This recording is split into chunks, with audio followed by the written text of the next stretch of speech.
மகளிர் இணைய சேனலுக்கு தங்களை அன்புடன் வரவேற்கின்றேன். இப்போ நம்ம காலிஃப்ளவர் பகோடா எப்படி செய்யலாம்ன்றத பற்றி பார்க்கலாம் வாங்க. அதுக்கு முதல்ல காலிஃப்ளவரை எடுத்துட்டு, அதை நம்ம ஒரு தவா எடுத்து அதில் தண்ணியை ஊற்றி, இந்த காலிஃப்ளவரை அதில் நம்ம போட்டு போட்டு வச்சிடணும். அடுத்தது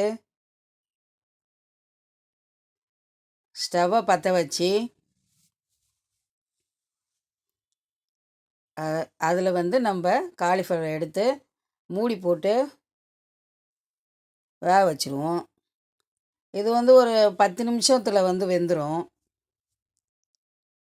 இப்போ 10 நிமிஷம் ஆயிடுச்சு, வெந்துடுச்சு. மூடியை எடுத்துட்டு நம்ம அதை வடிகட்டி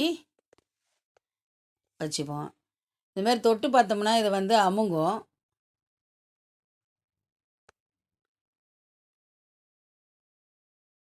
இப்போ அதை எடுத்து வடிகட்டி வேறு ஒரு பாத்திரத்தில் நம்ம மாற்றிடணும்.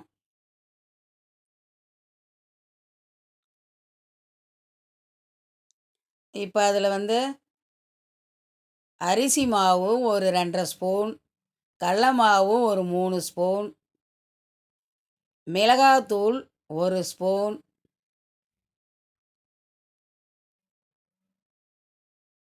உப்பு தேவையான அளவு,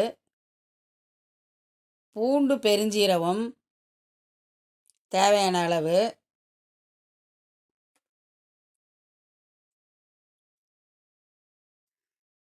அடுத்தது கேசரி பவுடர் ஒரு 1/4 டேபிள் ஸ்பூன் அளவு. இப்போ எல்லாத்தையும் போட்டுட்டு நம்ம நல்லா கலக்கி வச்சுக்கணும். அதை சும்மா லைட்டாக தண்ணி தெளித்து நம்ம அதை வச்சுக்கணும்.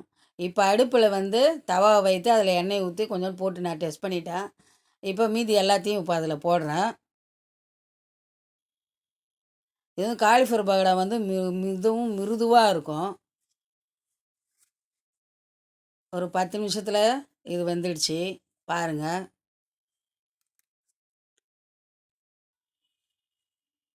இந்த காலிஃப்ளவர் பகோடா சாப்பிட்றதுனால உடம்புல ஒரு பொட்டாசியம் அளவு குறையும். அதாவது உடம்புல உப்புத்தன்மை அதிகமாக இருக்கிறவங்க இதை சாப்பிட்லாம். நம்மளாம் கரெக்டான அளவு இருக்கிறவங்களாம் இதை சாப்பிடக்கூடாது அடிக்கடி. ஏன்னா பொட்டாசியத்தை இது உடம்புல குறைச்சிடும். இப்போ ரெடி ஆகிடுது காலிஃப்ளவர் பகோடா. மிகவும் மிருதுவாக இருக்கும். நீங்கள் செய்து பார்த்து கமெண்ட்டில் பதிவிடுங்க. மகளிர் இணைய சேனலை சப்ஸ்கிரைப் பண்ணுங்கள், லைக் பண்ணுங்கள், கமெண்ட் பண்ணுங்கள். சேனலை பார்த்ததற்கு நன்றி, வணக்கம்.